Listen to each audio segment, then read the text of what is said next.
Fourth Wing, Empyrean, Book 1, by Rebecca Yarros. A sleepy summary. Once upon a time, in a world where dragons choose their riders and war is always on the horizon, there was a young woman named Violet Sorrengail who very much did not want to be at War College. She was small and bookish and had a connective tissue disorder that made her joints ache and her body fragile.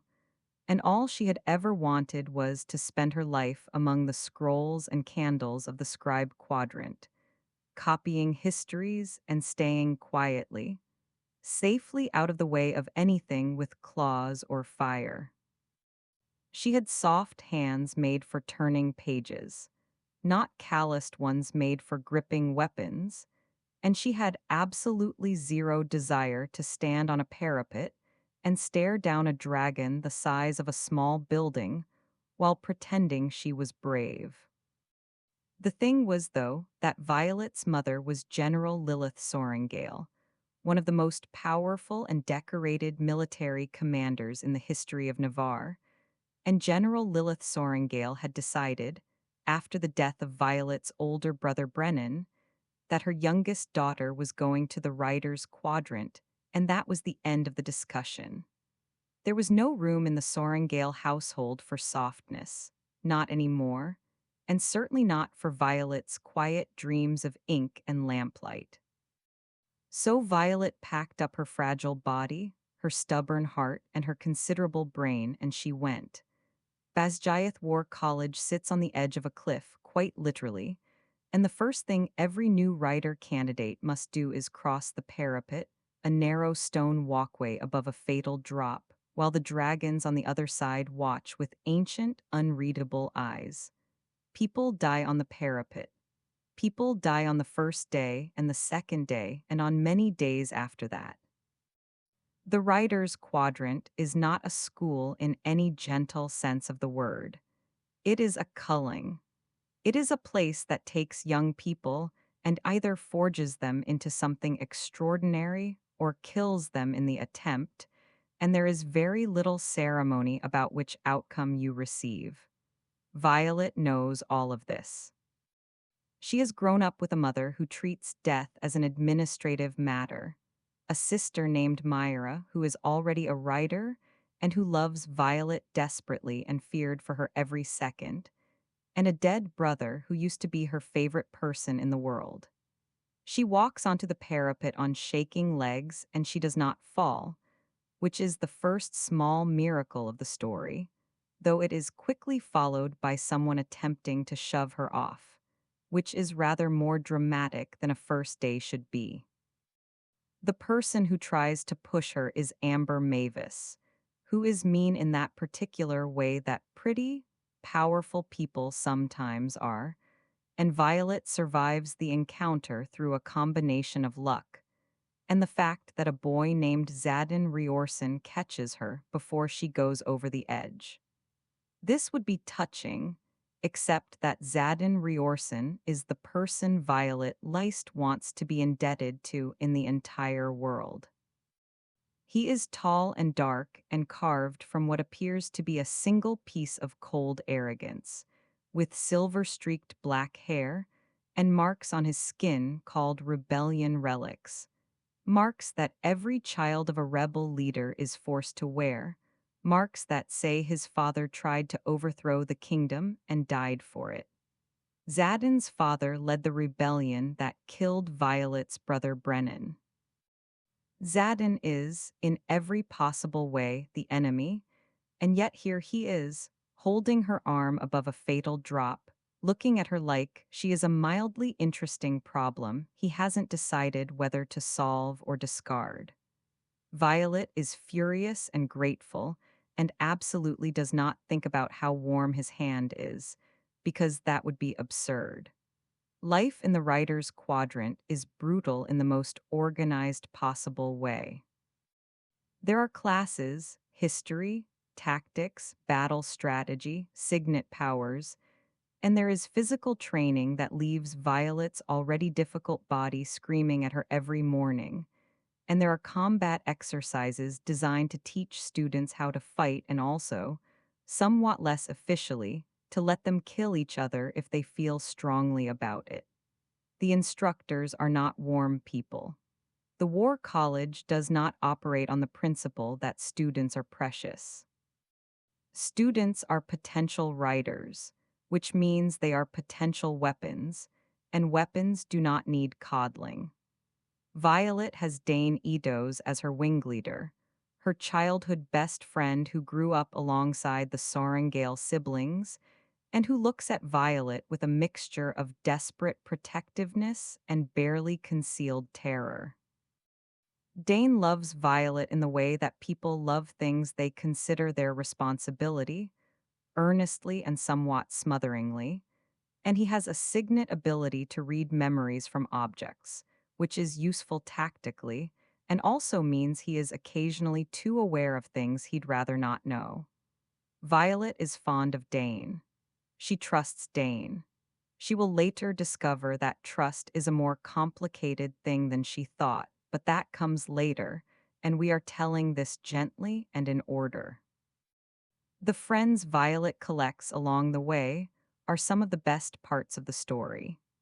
There is Rhiannon Matthias, who becomes Violet's first true friend at Basgiath, a fierce and capable young woman from Panion who bonds with Violet over shared survival instincts and the mutual understanding that the War College would very much like to kill them both, and they refuse to allow it.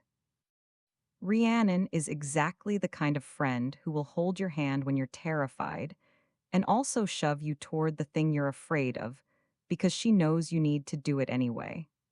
There is Luca and Riddock, who round out the small, fierce circle of people Violet comes to care about, Riddock being the sort of person who makes jokes at inappropriate moments because laughter is how he processes the fact that any given day might be his last. There is Sawyer, dependable and solid. These people matter.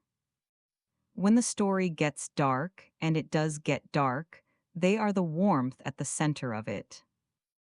And then there are the dragons. This is, after all, a story about dragons, and the dragons of this world are not merely large flying lizards. They are ancient and they are intelligent, and they are proud in a way that makes human pride look like a rough draft. They choose their riders, genuinely choose, through some complex internal calculus of worthiness that no human fully understands. And if they decide you are unworthy or simply uninteresting, they will kill you without particular malice, the way you might step on an ant. The dragons at Basgiath watch the candidates with amber and silver and violet eyes, and they speak in low rumbles to each other in a language that feels older than mountains. And the day of the thrashing, the day when the dragons either choose a candidate or don't, is the most terrifying and most sacred day of a first-year writer's life. Violet goes to the thrashing expecting nothing, or rather expecting the worst, because she has been told her whole life that her body makes her unsuitable, and she has internalized this so deeply that hoping feels like a trap. She walks among the dragons on shaking legs and she speaks to them, or she tries to, because Violet is clever enough to try everything, and something extraordinary happens. Two dragons notice her. This is unusual. One dragon is Tern, who is enormous and ancient and has not bonded with a rider in a very long time, and is considered, even by other dragons, to be rather a lot. He is the most powerful dragon at Basgiath, maybe in the world, and he chooses Violet with the calm certainty of someone who has made a very deliberate decision and is not interested in discussing it. The other dragon is Andarna, who is small and gold and so young that she still has the iridescent scales of a hatchling, and who chooses Violet with the wholehearted enthusiasm of a creature who has found exactly what it was looking for. Having two dragons bond to one rider is essentially unheard of. It means Violet will be able to draw power from both of them, which should be impossible, and it means everyone at the War College is going to look at her differently from this moment forward, which is both wonderful and dangerous in equal measure. Tern is magnificent and gruff, and communicates mostly in what feels like geological opinion. Andarna is sunshine and curiosity, and occasionally very profound observations delivered in the tone of someone who has just discovered a fascinating insect. Violet loves them both immediately and completely, even the terrifying parts. With the dragons comes the matter of Violet's signet power, because every rider who bonds with a dragon also develops a magical ability unique to them, their signet, and the nature of that ability is determined by some interplay between rider and dragon that is not fully predictable or controllable. Some riders can control fire. Some can manipulate weather. Some can shield or amplify or heal. Violet's signet turns out to be something rare and strange, and initially very difficult to manage. She can channel and control lightning.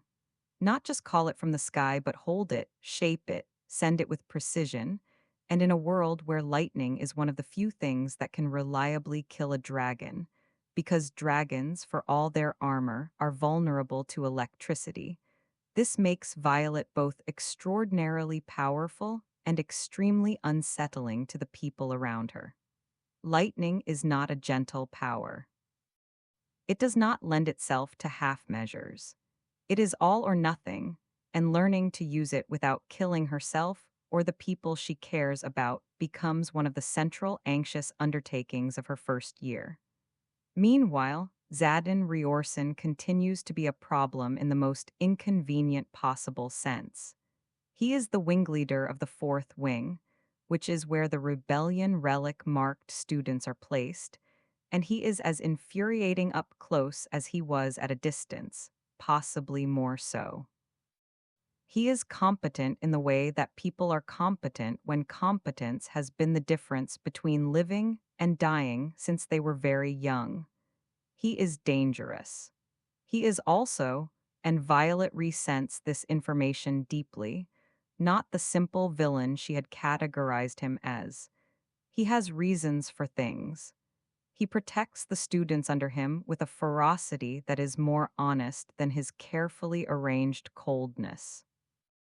He looks at Violet sometimes like she is something that has disrupted his careful accounting of the world, and he is not entirely sure what column to put her in, and she looks back at him with the exact same expression, because he is doing the same thing to her.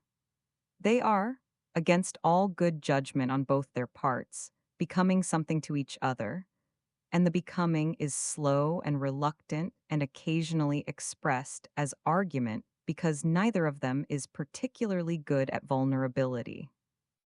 The first year at Basgiath is structured around survival and learning in rough equal measure, and Violet applies herself to both with the particular intensity of someone who has been told she would fail and has decided, at a cellular level, to disprove this. She is not the strongest student physically. Her body remains a negotiation she must conduct every single day, managing pain and limitation with a thoroughness that exhausts her even when it looks effortless. But she is brilliant, and she is stubborn, and she is better at the academic and strategic aspects of training than almost anyone in her cohort. She studies late into the night. She reads everything the library holds about dragon bonds and signet powers, and the history of Navarre and the Venin, dark wielders who drain life from the earth itself to fuel their magic, turning the land gray and dead around them. Who are the kingdom's great enemy, or at least the great enemy everyone is told about from childhood? The Venin are the reason Basgiath exists. The Venin are the reason writers exist. The Venin are the reason Violet's mother looked at her fragile youngest child and decided that softness was a luxury the world did not afford. Except that the Venin, Violet begins to notice, seem to be doing things that the official accounts don't quite explain. There are inconsistencies in the histories she reads, gaps where there should be information, strange lacuna in the records of certain battles and certain incidents at the wards, the magical barriers that protect Navarre's borders from Venin incursion.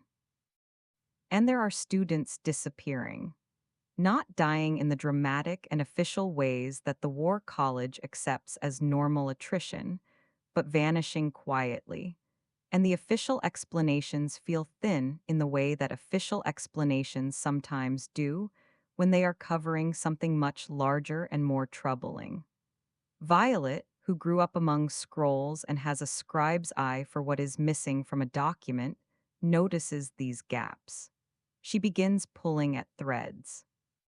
This is not a safe hobby at Basgiath War College. But then again, Violet has been told since childhood that existing in her body was not safe, and she kept doing it anyway. The relationship between Violet and Xaden develops the way storms develop, slowly, then all at once. There are moments of forced proximity, training exercises where they must work together, encounters in corridors where they are both too tired to maintain their careful performances of indifference.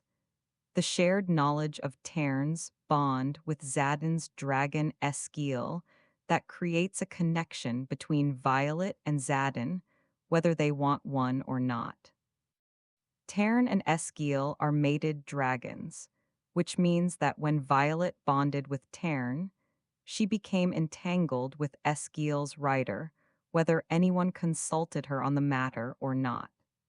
This is presented to Violet as a simple magical fact in the same tone one might use to explain an inconvenient weather pattern, and she receives it with approximately the composure that information deserves, which is to say she does not handle it particularly gracefully.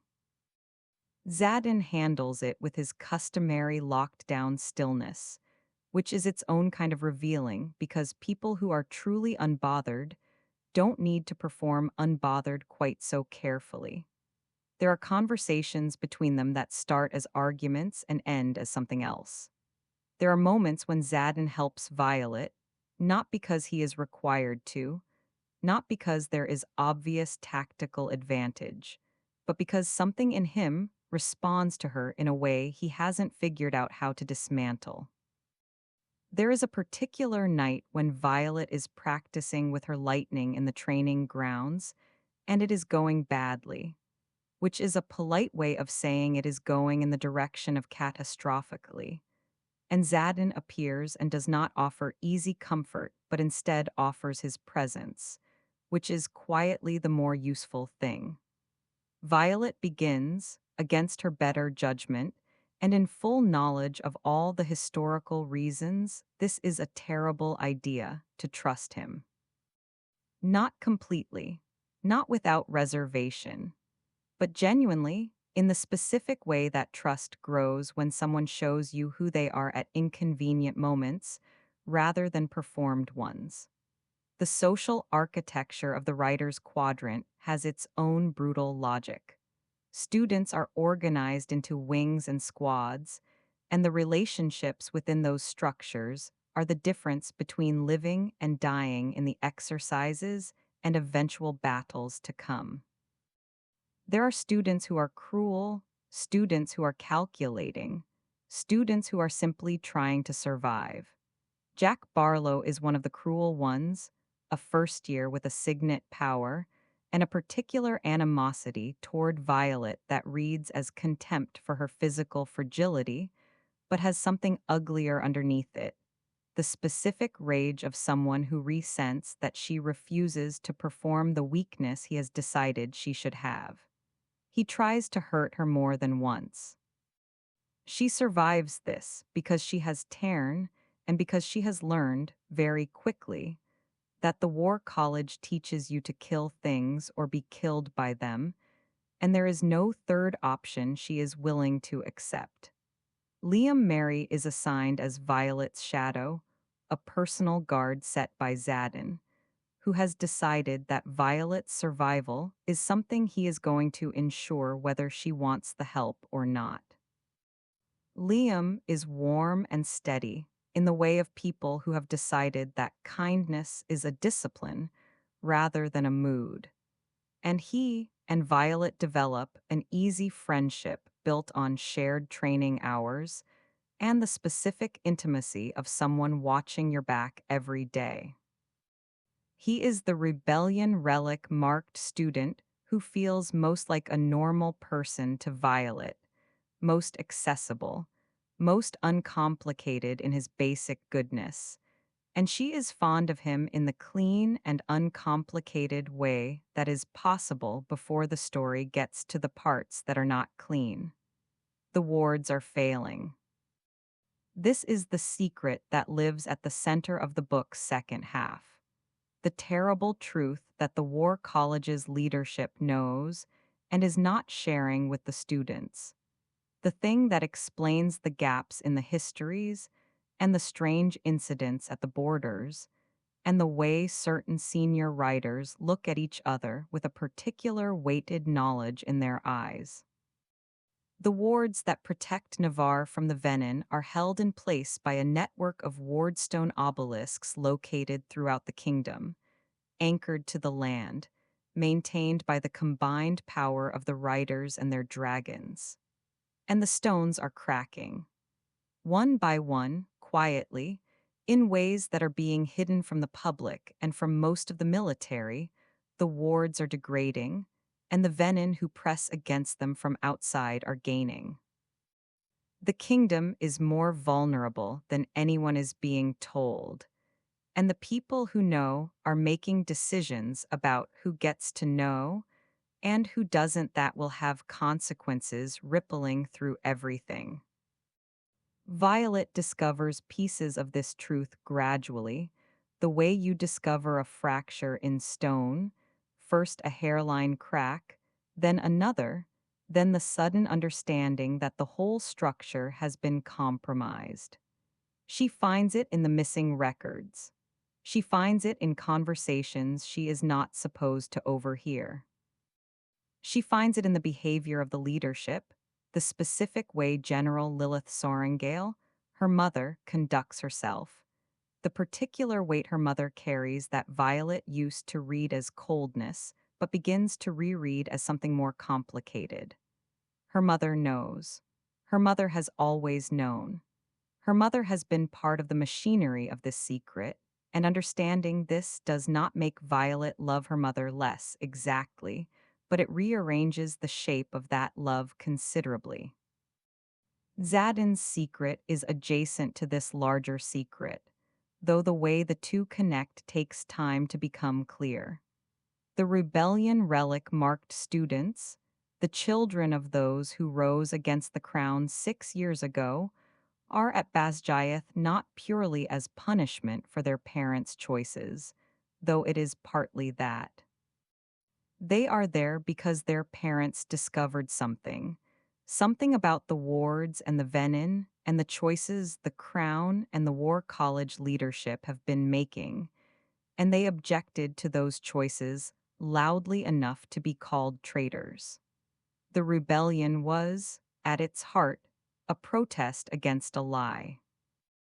The leaders of Navarre have been concealing the true state of the wards, concealing the venom threat, concealing the fact that the kingdom's defenses are failing, and they have been sending riders to their deaths at outpost assignments near failing wardstones without telling them what they were truly walking into. Xaden's father died knowing this truth. Xaden grew up knowing it in pieces and has spent years at Basgiath navigating the impossible position of someone who holds a dangerous truth inside a system that punishes the truth tellers. The moment when Xaden tells Violet the truth, when the careful walls between them finally come down enough for honesty to pass through, is one of the emotional pivots of the book. He does not tell her everything at once, because the truth is large and the telling of it is an act of enormous trust for someone who has been surviving on secrecy. But he begins to tell her, and she begins to understand, and the understanding changes everything. It changes how she reads her mother. It changes how she reads the War College itself, the institution she has been simultaneously trying to survive and belong to. It changes how she reads Xaden, who she can now see has been operating under an almost unbearable weight for years, protecting the students under him with everything he has because he cannot protect them from the larger truth, but he can at least try to keep them alive day to day. She is furious at the deception, furious at the system that enabled it and the people who perpetuated it. And she is also, quietly, devastated for him and for everyone who has been kept ignorant while leaders made decisions on their behalf. The physical relationship between Violet and Xaden is built over the book with considerable care, which is to say, it is built of tension and close proximity, and the particular electricity of two people who want each other and have decided not to, repeatedly, until they can't maintain the position anymore. It is built of training exercises and shared meals and late-night conversations and the strange intimacy of the dragon bond connection that gives them occasional unwilling access to each other's emotional states.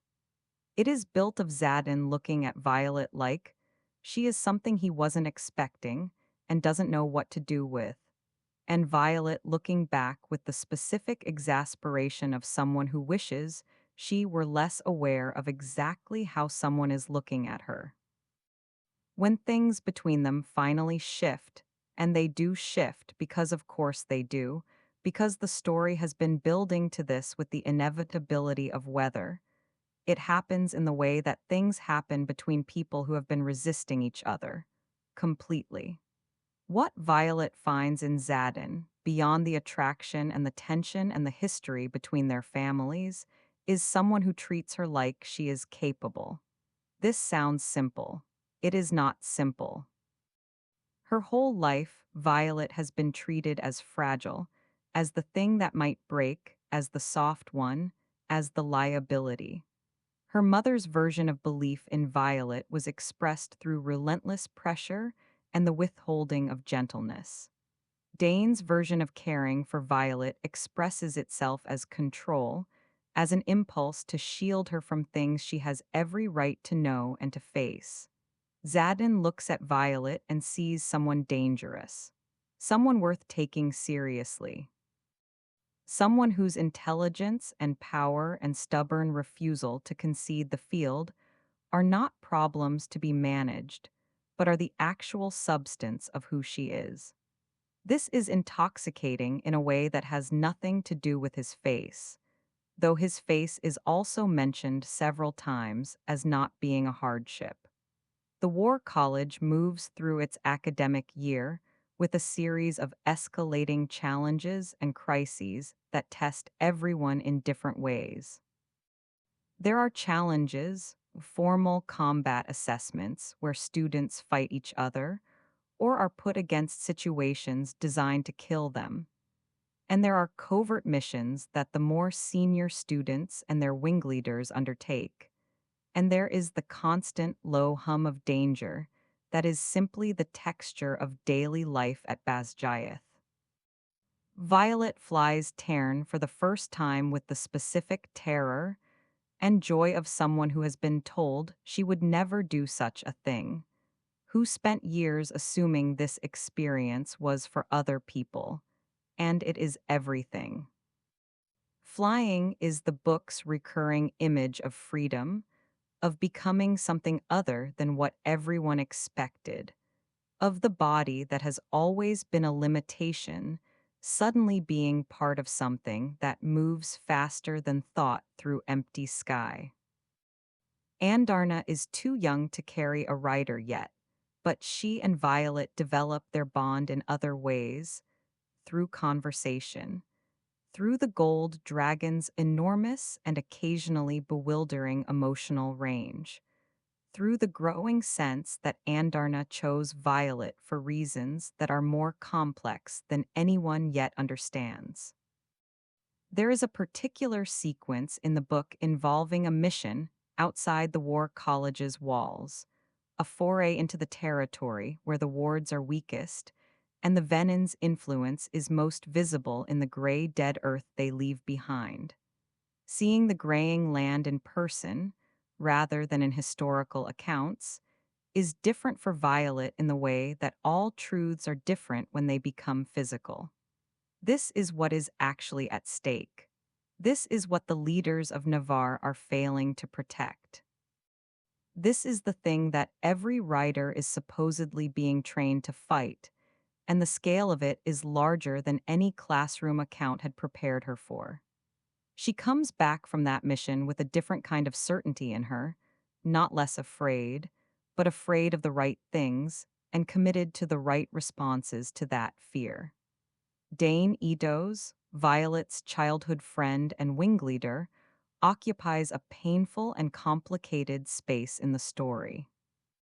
He loves Violet genuinely. This is never in question, but love without honesty is a limited thing, and Dane has been making choices about what Violet gets to know that are his choices to make rather than hers. He reads her memories without her consent on one occasion, using his signet on an object she's touched, and the violation of this, even though he does it out of a protective impulse, is one of the places where Violet's trust in him begins to develop cracks. The comparison between Dane and Xaden in how they relate to Violet's autonomy and capability is not subtle, but it is honest. Dane is not a villain.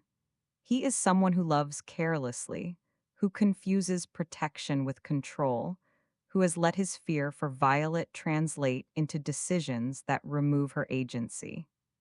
This is a portrait of a particular kind of harmful relationship that the book takes seriously without requiring Dane to be a monster.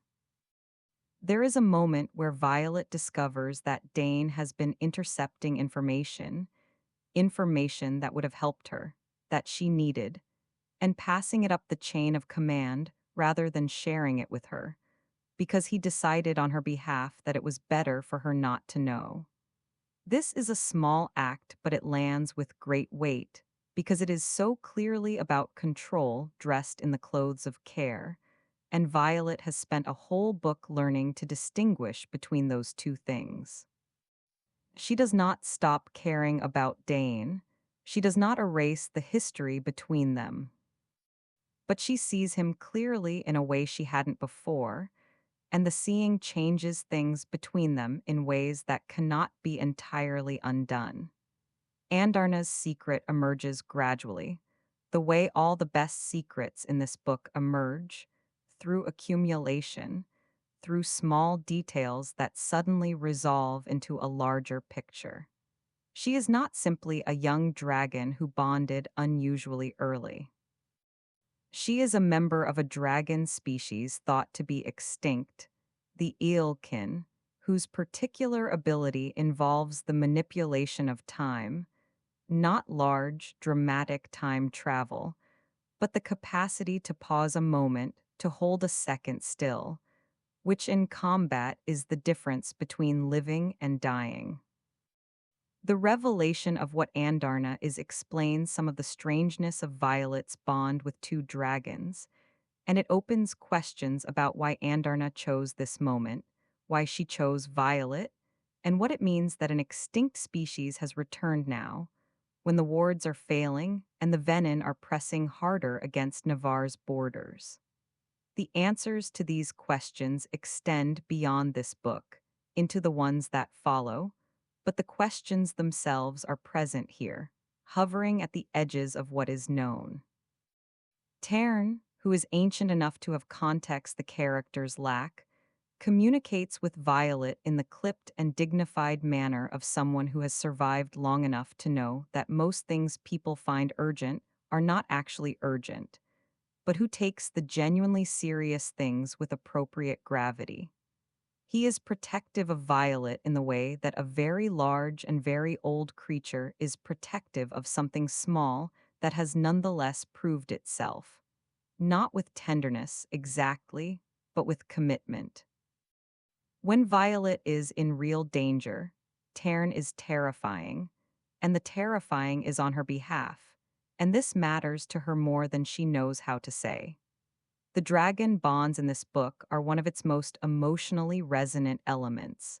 The sense that these ancient creatures chose these particular humans and will not be moved from that choice, that the bond is real and permanent and transforms both parties, is quietly one of the most comforting things in a story that is often the opposite of comforting. The book builds toward its climax through a series of escalating crises that put the characters in positions where the secrets that have been accumulating all year cannot be contained any longer. The failing wards are becoming impossible to ignore. Students at outpost assignments near the weakest points are being killed in ways that the official accounts do not adequately explain. Violet, who has been pulling at threads all year, has accumulated enough pieces to see the outline of the larger picture, and the outline is frightening. The leadership of Navarre has known the wards were failing.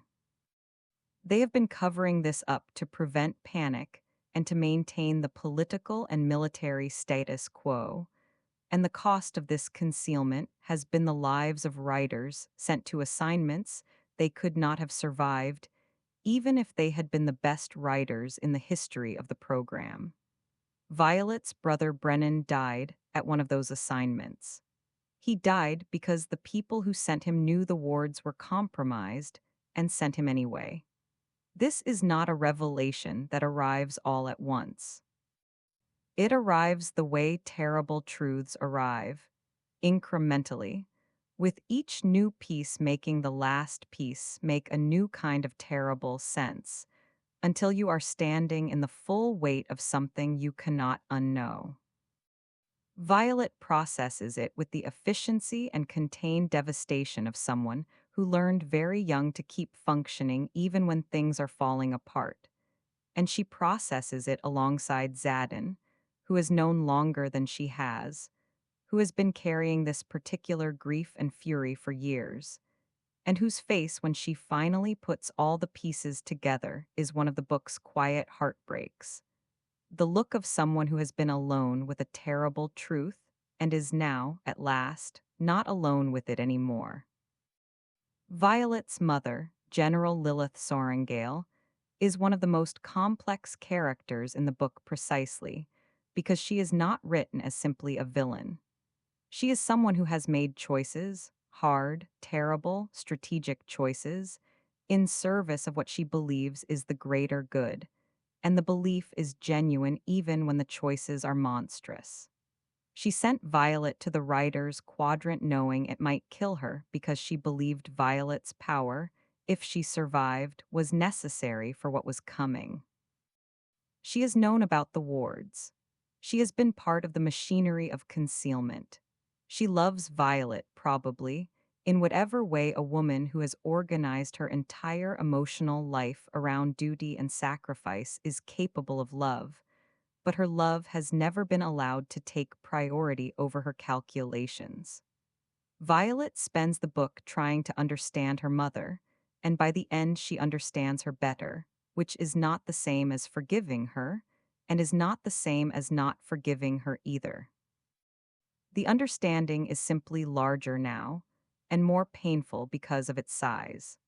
There is a confrontation scene near the book's end in which Violet faces her mother with the fullness of what she now knows, and the confrontation is not clean or satisfying in the way of narrative confrontations that resolve things. It is messy and true, the way conversations are when people love each other and have also hurt each other, and the love and the hurt exist in the same space with no simple way to untangle them. Violet does not come away from it with closure. She comes away with clarity, which is sometimes the better thing and sometimes the harder thing, and in this case is both simultaneously. The final act of the book arrives with speed, as final acts do, compressing time and raising stakes in the way that stories shift when everything that has been building is finally permitted to break surface. There is a battle. There are venom at the gates in a way that should not be possible. That is only possible because the wards at a certain point have failed entirely, and the confrontation with the reality of venom, not as historical threat or academic subject, but as actual enemy with actual power and actual intent, is different from anything the first-year writers have been prepared for. People die. This is stated plainly because the book does not soften it. People that Violet cares about, people the reader has been given time to care about, do not survive what happens in the final sequence. The losses are real and they land with real weight, and the book does not rush past them or suggest that the larger victory, such as it is, compensates for them adequately. Some things that are lost stay lost. Liam dies. This is one of the book's hardest moments, not because it is unexpected in a story that has established from its first pages that death is the cost of this world, but because Liam was so thoroughly good. Not complicated good, not good with a dark side, just fundamentally decent and warm and present, and his death is the book's most direct statement about the cruelty of the world it inhabits. The fact that goodness is not protective, that care for other people does not constitute a shield, that the war college's relentless culling takes the decent alongside the calculating. Violet grieves him with the specificity of someone who lost not just a friend, but a proof of concept. Someone whose existence made her believe that survival here did not require becoming something cold.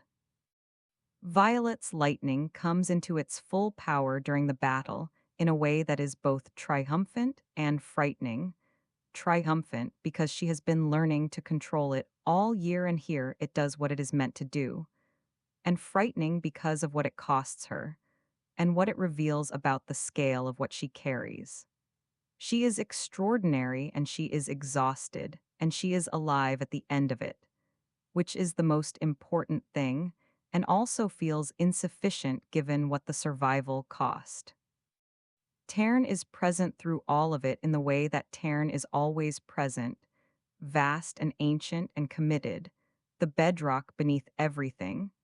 And Andarna does something in the battle that reveals a piece of her true nature, a glimpse of the time pause ability that will be explored more fully in later books, a flash of gold and stillness in the chaos that saves a specific moment that would otherwise have been lost. Xaden, in the battle, is every bit as dangerous as the story has suggested he would be. His signet power, the ability to control shadows, to move through darkness, to weaponize the absence of light, is deployed with the efficiency of someone who has been preparing for exactly this kind of moment for years, because he has been. He was always going to have to fight something like this.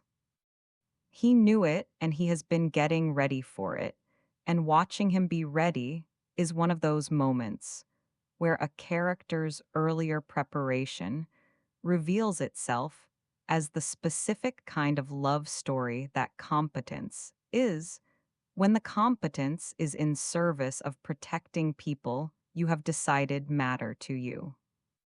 He and Violet fight near each other in the chaos, and apart from each other in the chaos, and come back to each other in the chaos with the specific reliability of people whose orientation to each other has become involuntary. The book ends with a revelation that changes the frame of everything that has come before it, which is the kind of ending that sends you immediately back to the beginning to reread with new eyes. Brennan Sorrengail is alive. Violet's brother, whose death was the event that shaped so much of who Violet is, and what choices her mother made, and what grief Violet has carried through her entire first year. Brennan is alive, and has been alive, and Xaden knew. He was kept somewhere safe by the rebellion's remnants, by the people who had discovered the truth about the wards and needed to protect those who had helped expose it. He is a writer with a signet power for healing, a power that makes him particularly useful and particularly important to keep hidden, and he is alive and Violet did not know, and Xaden did not tell her. This last revelation is the book's hinge point, the thing that will carry its weight into the sequel and beyond, the fracture that the second volume will have to reckon with. Because Violet trusted Xaden. She gave him something she does not give easily, after a year of learning to distinguish between the people who protect her and the people who control her. And it turns out that the line between those two things is not as clean as she had believed, even with Xaden, even with the person she chose to trust most. He kept something from her. He kept something enormous from her, in the same category of choice that she had been hurt by in others, and the fact that his reasons are complicated and his motivations were protective does not entirely resolve the hurt of it. The last pages of the book hold Violet's rage and her grief and her love for her brother, and the specific devastation of a trust that has been complicated right at the moment when it felt most solid. And the holding of all of those things at once is exactly what the story has been building to, not a simple ending, but a true one, with real consequences and real costs, and the particular kind of open wound that can only be healed slowly, in the next book, in the time after. SHHHH. It's over for now. The dragons are asleep on the cliffs above Basgiath, their great sides rising and falling in the dark, and the wardstones are cracked but still standing. And Violet Sorrengail has survived her first year at the War College, which was never supposed to happen and happened anyway, because she is exactly as stubborn as her mother raised her to be, and exactly as brilliant as she always was, and is still becoming something new every day. Something with lightning in her hands and a dragon's bond at her back and a brother who is alive and a heart that is complicated and a future that is very, very uncertain. She is alive. That is enough for tonight. The rest waits for the next book, patient as dragons, patient as mountains, patient as the long arc of a story that knows where it is going even when the people inside it do not. Close your eyes now. The dragons are keeping watch. Everything else can wait until morning. In the end. This sleepy summary, with its relaxing tone and warm light, is not meant to replace something. It is meant to point toward a much larger light.